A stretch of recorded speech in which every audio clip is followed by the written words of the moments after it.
Good morning and welcome to the National Newspaper Publishers Association's Let It Be Known. A Black Studies professor has landed a job at an HBCU after a lawsuit he filed against a predominantly white institution was resolved. We'll tell you about the professor and where he's landed. Also, Jay-Z has made the difference in the everyday lives of those locked up in an old, deplorable Mississippi prison. We'll tell you what Jay-Z did and why it matters. And a group of transgender activists now say the account that called for the banning of an Aretha Franklin song was a parody. We're going to talk about that this morning. We'll tell you why they decided that this song, or why they said this song was a problem for women in general, or for the transgender community. Uh, and also this morning, so a Ed Reeve, there's a protest going on. The students want Ed Reeve. We brought that story to you yesterday. They want him reinstated. Ed Reeve trashed Bethune Cookman University as he was hired as the coach there of his football team, and then the school refused to ratify his contract, ending a very brief but contentious relationship. But now the students and others, a bunch of students, were outside protesting yesterday. We're going to talk a little bit about that as well with the one and only Rashonda Tate Billingsley of the Defender Network. What's going on, Rashonda? Good morning. Good morning. It's good to see you I'm brightening up glad my to be morning here. like this. I was like, okay, where's Rashonda this morning? Glad to Here be she here. go. Rashonda Fish University, HBCU in Nashville, Tennessee, is now the home of a renowned professor who has resolved a discrimination lawsuit against Northern Arizona University, a PWI, of course.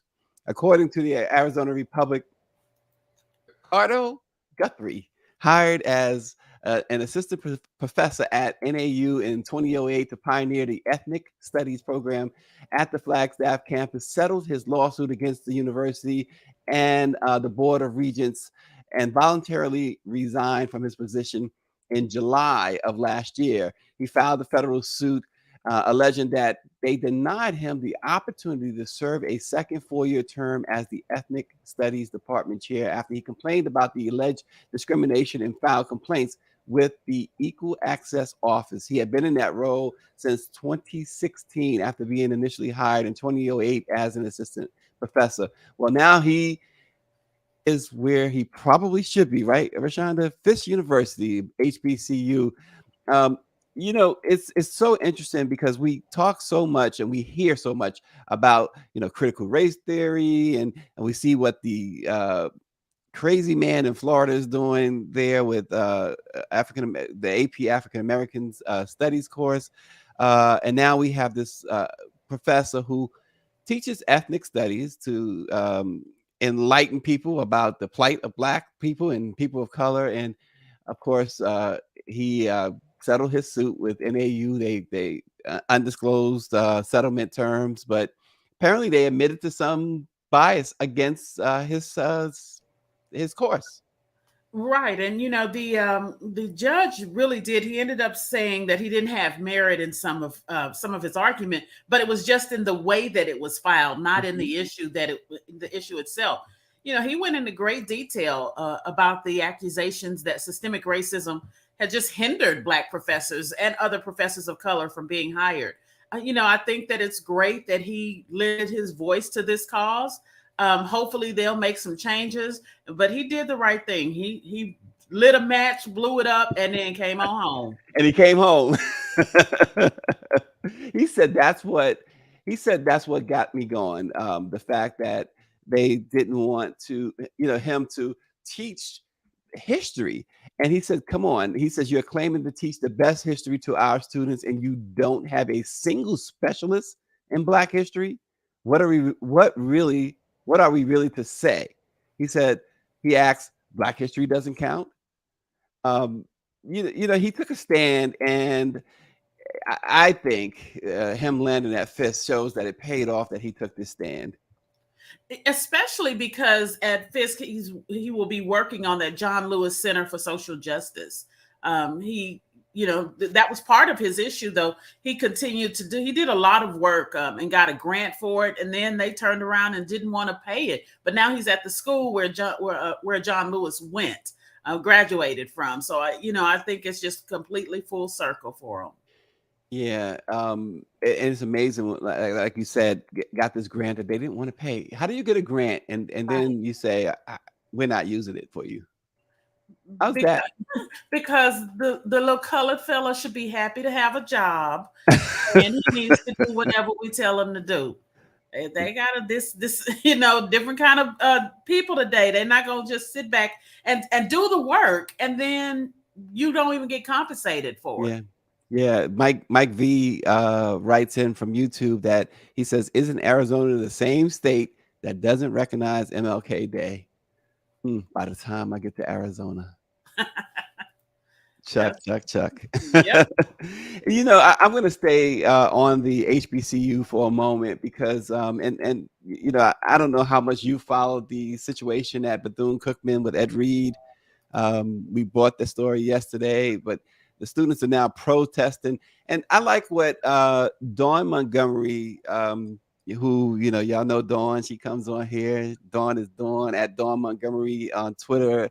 Dawn says, she writes that about the protests, because these students, they're calling for the board of trustees.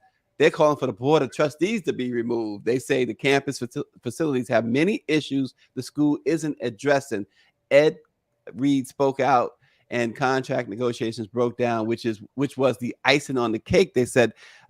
So basically, just a quick recap, Ed Reed was hired as the coach there at Bethune-Cookman. He came in, he said his office was in shambles, the campus was dirty, filthy, etc.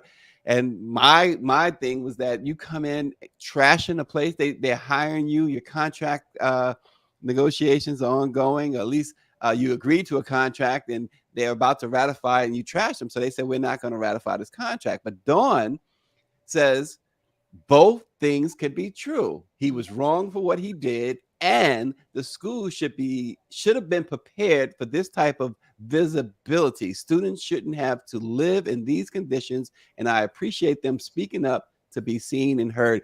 And Rashonda, I think Dawn has a good point, because remember, not long ago we were reporting on the situation at Howard University, rodents and mold and things like that in the dorm. The students did the big walkout and protested. Yeah, see, I'm torn on Fisk because I have a child that went there for her freshman year and transferred because of these very issues we are talking about here. And Fisk had a long history, but with Ed Reed, the problem that I have with that is you hired a lion and then got mad because he didn't act like a lamb. I mean, okay. You knew this man was coming in. Now, I'm going to back up with you. I agree, because I'm not going to hire you and you get to bad mouthing me. But if I I know somebody that's a lion, I know he's coming in. It's going to be a lot of attention on this university. I'm going to try to have my ducks in a row. Ed Reed is nothing short of a lion. I think you nailed it right there. I guess that's another way of looking at it, right? You know what you're getting. Right. And you ain't going to change that man. Right, wrong, or indifferent. You're not changing Ed Reed. I mean, his raw personality, it will sing in urban living rooms. You knew what you were getting. And so I don't know if they were blindsided by his rant, but they should have seen that come. They should have at least cleaned that office up before he was coming. Well, I also, as I said yesterday when we discussed this, I believe that he was wrong for going on social media and airing this out. Particularly, I don't think he thought it through, because here you are, you're coming into this place that, once again, the ink is literally not dry on the contract, because for the ink to dry on the contract in this case means that the board has to ratify it. Mm-hmm. You had to know that process was still going on, and you had to know that you go in public like this, and you are a new hire, things might not work out. Yeah. So, I just think the directness may have had some of the board members, some of the people at the top feeling some kind of way. But it's an embarrassment on the university at this point. I agree. I think Ed is guilty of what I tell so many people these days: play the tape all the way through. Before you act, before you react, play the tape all the way through. My kids will tell you that's my number one thing I'm always fussing about. Play it all the way through and see how this will end. Yeah, absolutely. And that story obviously has not ended. It's not ending the way we thought it was even yesterday. These students and other, it's not just the students, it's family members too. So apparently Ed Reed got some serious backing. And I think the reason why, and just going back to what Dawn is saying too, the reason why he's got this type of backing is maybe it's not necessarily about Ed Reed. It's just simply somebody spoke up. And sometimes there's a belief, and I don't know where you sit on this, Rashonda, there's a belief that you don't air dirty laundry, but then there's the other side that sometimes you need to air the dirty laundry. Right. And I think that's what they were doing. The where they messed up with Ed Reed that I can't blame him on is they said that he had withdrawn his name from consideration for the job. Oh, yeah. If I'm Ed Reed, that's gonna make me mad. That's gonna make me mad, yeah. Especially as he said, if it's a flat out lie. He says that he wasn't withdrawing. But I mean, I'm with the lady earlier that said two things can be true, because I don't know that I would be welcoming of an employee that is just bashing me the way that Ed did what Ed does. Shoot, Ed, it don't take much to get under Ed's skin, boy. Look, listen. So when Jay-Z's Team Rock, the social justice arm of his entertainment company, first filed federal lawsuits in early 2020 on behalf of over 200 prisoners at Mississippi State Penitentiary in Parchman, the inmates alleged revolting conditions. And if you recall, I don't know if you recall this, Rashonda, but I reported on this. I actually wrote about it for Black Press USA and many of our publications in the NMPA family. But there was several videos that got out of Parchman. Inmates had gotten video cell phones smuggled in, and they were able to take video of these atrocious conditions where there was mold everywhere. There were rats. The flooding in the prison. I mean, they were wading through water. The food was spoiled, and so certainly unhealthy. And of course, Parchman, Mississippi is awful. I don't know if Dawn's listening this morning. Dawn loves her Mississippi, but there's a lot of things she don't love about it, and this is one of them. But this place, you get punished, you go to prison, but you don't. You're human. You're still human. Many of them, most of them are human, right? Some of them are inhumane, but the conditions are so inhumane. Bird droppings, cockroaches everywhere. They couldn't eat their meals. They show inmates with taking as they have their plates of food and their legs are in the water, right? You got all types of things going by them, bugs coming out of the food, and you see inmates trying to pick parts that they could eat. Yeah. And so Jay-Z and Yo Gotti. Mm-hmm.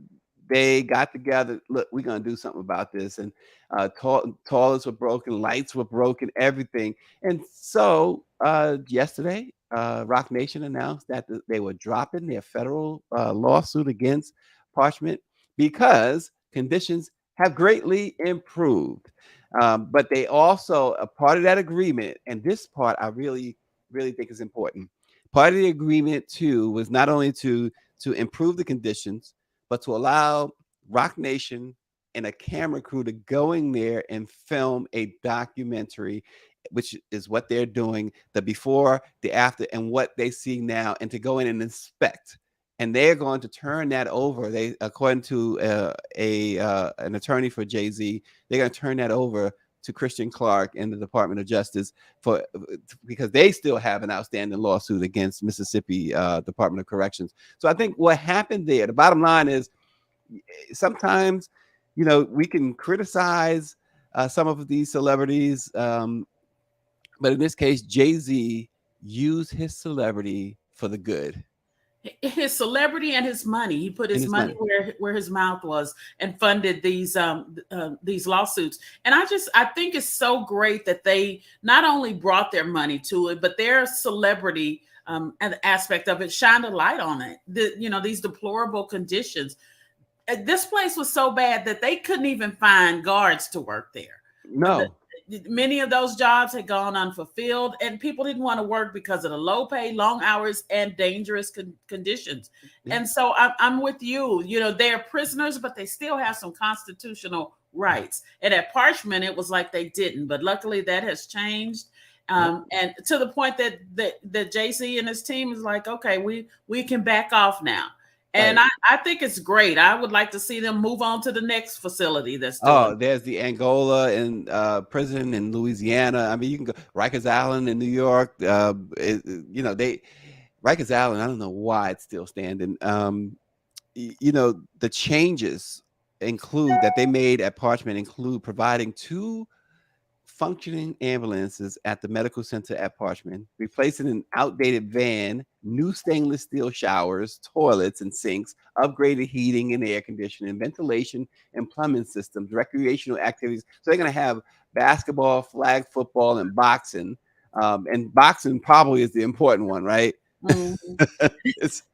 But I also hope they haven't said if they're getting rid of that farming operation that they had there, but it's Mississippi, so they have all this farming operation. But the critics said that was just like slavery, and that's what the inmates say. They felt like, and that place, particularly Parchment, it was built on the grounds and for slaves. Right. That was the original purpose. They were still rolling strong till Jay-Z and his team came in. It's still rolling. So you're absolutely right. And I'm the first to admit I am not like a big Jay-Z fan, but I really, really tip my hat to him on this. As you said, using not just his celebrity, but his wealth to correct something or help correct something that was so wrong. There's so many. Look, I'll often think about those who deserve to be locked up. They don't deserve that. And then there are many who are locked up. If they look like you and me, Rashonda, male or female, some of them are locked up. They shouldn't be there. Right. So kudos to Jay-Z. We got to talk about this. The Queen of Soul. The late Queen of Soul. We definitely got to talk about, because you and I both was up in arms over this until we learned that at least they're now claiming after all the heat that this was just satire. But this activist group, transgender group, had initially put out that they wanted Aretha Franklin's 1968 song, "You Make Me Feel Like a Natural Woman," removed from both Apple Music and Spotify because they deemed the lyrics offensive. The Transcultural Mindfulness Alliance took to Twitter last week to condemn Natural Woman, citing that it has ignited harm against transgender women. And a quote, the organization had said, Aretha's song, Natural Woman, perpetuates multiple harmful anti-trans stereotypes. There is no such thing, they said, as a natural woman. I disagree. Oh, I disagree every morning. I got a natural woman in the next room. Yeah. Shoot. Aretha Franklin. saw this, it was just like, really? I mean, this is where we take wokeness to another level. And the person behind it said he's stunned that people took it seriously. He let it go for a week. Right. I personally, if I did something that was out of control, my defense after I saw it spiraled out of control would be, oh, I was kidding. I'm sorry, So I don't quite know that was a parody from the beginning, because your account would have said that. Yeah, they just last night changed the account to say it's a parody. Paris Brown of the Baltimore Times writes in on Facebook, I disagree too. I'm a natural and naturally born woman. Don't get y'all started. Yeah, and I've seen a lot. I did another show with an activist here in Houston, a trans activist, and when I tell you, she debated me that she was just as much of a woman as me, and that, as she said, that so many of them feel that way.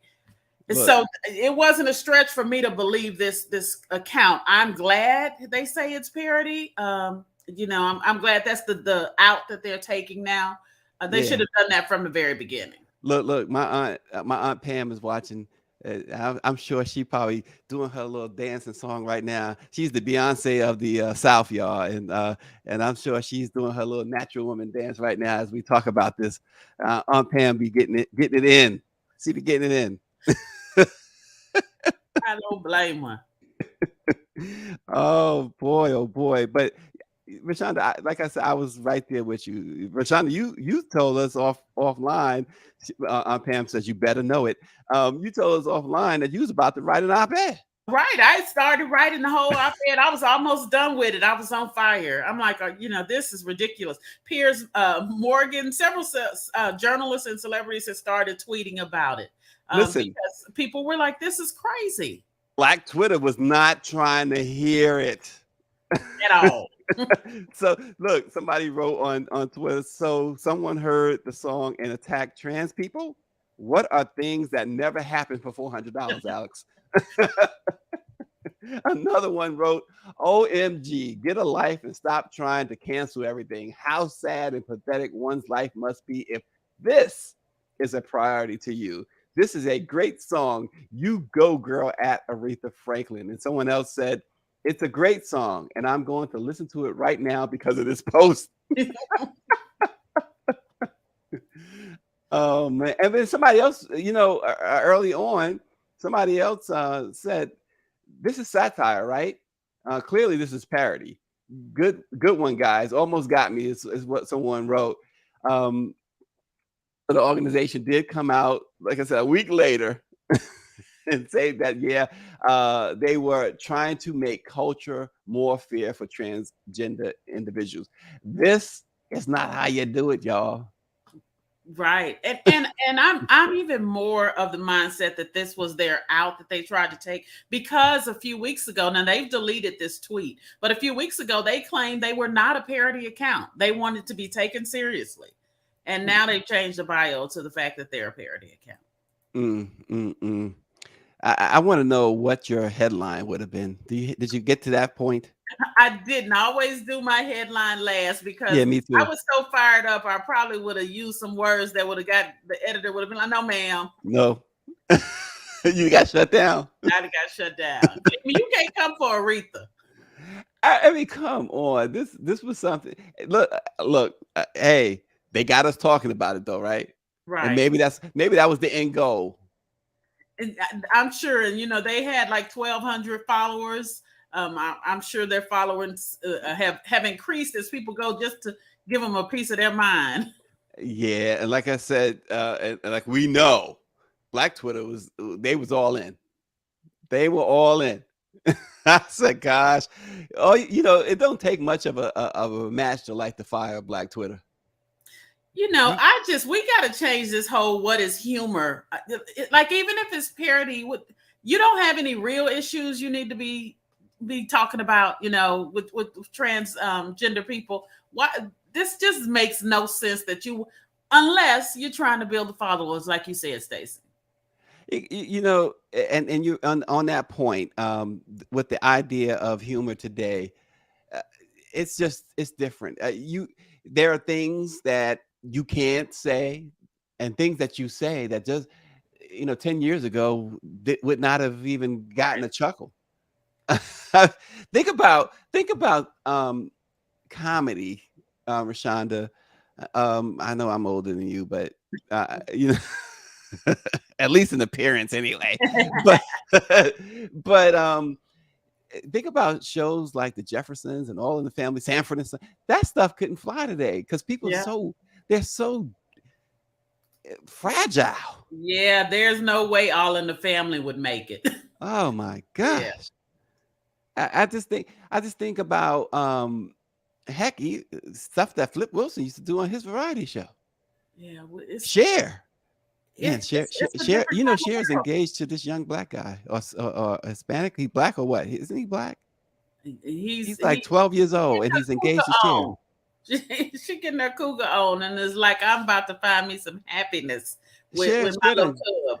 Cher done went and picked somebody out of the crib, and she said, "You know what? I'm almost 80 years old, and I'm living my best." Yep. Cher is no joke.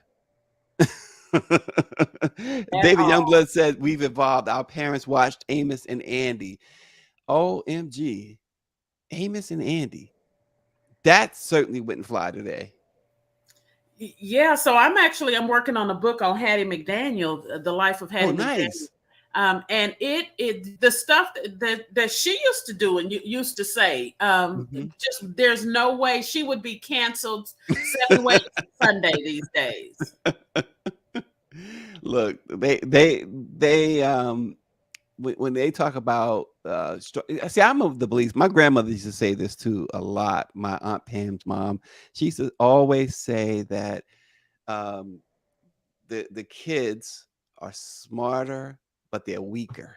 Yes. And now I understand totally what my generation was not as smart as these kids. These kids are geniuses today, but they're so, for the most part, I'm not trying to paint everybody with the same brush, but for the most part, compared to our generation, very weak. It's minded and everything else. It's a ribbon. It's that everybody gets a ribbon mentality. There you go. There's no first, second, third place. Yeah. Everybody needs to be recognized. And it's backfired for these kids. I got 3 of them. 2 of them are on the cusp of adulthood. And I'm so worried. I'm like, Lord, just don't let me die because my kids can't make it. They cannot make it. Yep. She's bringing up that picture, that right there. Yes. And so I have been immersed in Hattie McDaniels for the last year working on this book. And just she said something that was so interesting one time, especially back then, when certain people were getting on her for portraying a maid all the time. Homegirl, you talk about speaking truth to power, bringing it home. She said she'd rather do this on television, in the movies, and make all this money than being in somebody's kitchen, being a maid, making nothing. She said, for the exact quote, I would rather be play a maid for $700 instead of being a maid for $7. Good Lord. And that, friends, is how we're going to end it today with a quote of quotes from Hattie McDaniel. I'm looking forward to that book, Rashonda. Thank you. Let us know. We're going to write about it. We're going to push it. And we're going to read it. So people who know me, like, you're not going to read the book. Yeah, I'm going to read it. You can do the audio book. We'll get you the audio book. That's considered reading. There you go. Look, Rashonda, we know you got to run. We thank you so much for tuning in from the state of Texas. I was going to say the great state of Texas, but so much going on over there. We ain't going to call it great. I'm with you there. Make Texas great again, Rashonda. Right. Thanks for joining us all. We will see you tomorrow. All right. Bye-bye.